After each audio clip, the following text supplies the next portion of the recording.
I think we need to explain why we're talking about the first three awards as a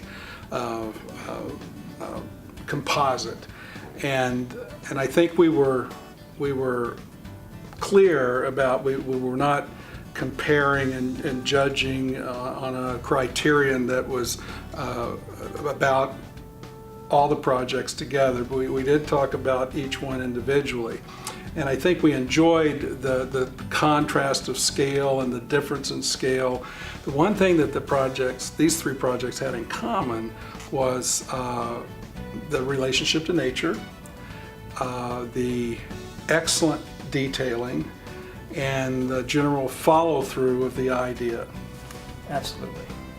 And I feel like starting with the two projects on the narrow sites, they are both extremely good at layering the interior spaces to the exterior spaces with a series of planes that are diaphanous or materially based, but somehow related to what the outside is bringing in.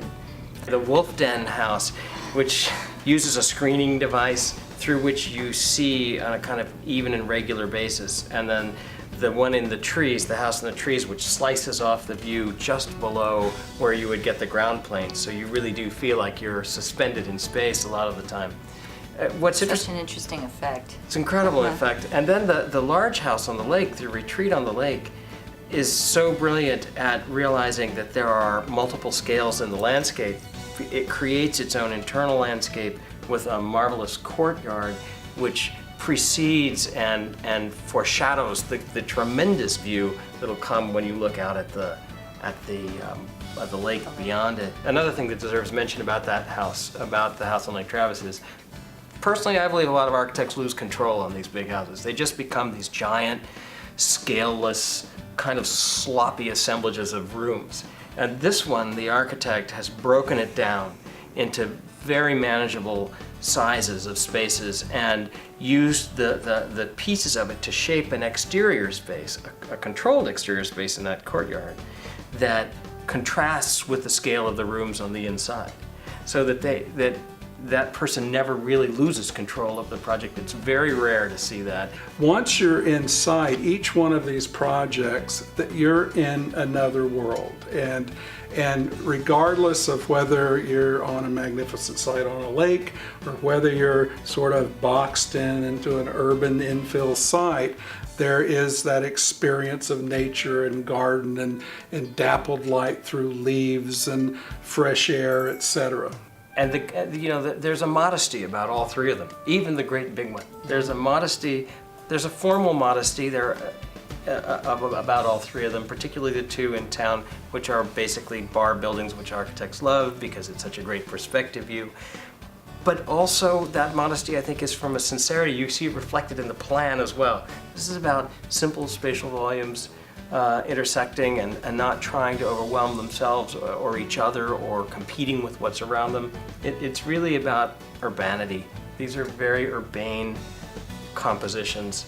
All the way through these houses, they succeed by not overwhelming, almost by underwhelming you, and then surprising you with the sophistication of their detailing and their finished work. I think we need to emphasize that we were very impressed at the level of detail, which is another way of saying the level of thoughtfulness. Yes. That all of it was important, not just the big picture, but the very small picture, which made the larger picture more meaningful. Including how you pare away what one needs to live, but what you don't want to look at is a jumble of services and utilities, and the way that these were so carefully composed, it was just absolutely impeccable on all three. Yeah, beautiful too. I think when a house, or a building, let's just say when a building takes a stand for architecture and it says something, it communicates something to the outside world, to the community, and in a way it makes a promise that there's an attention to detail, there's an exceptional interest in spatial quality, and it says that from the exterior, and then you enter into these three projects and it totally fulfills its promise. Meeting.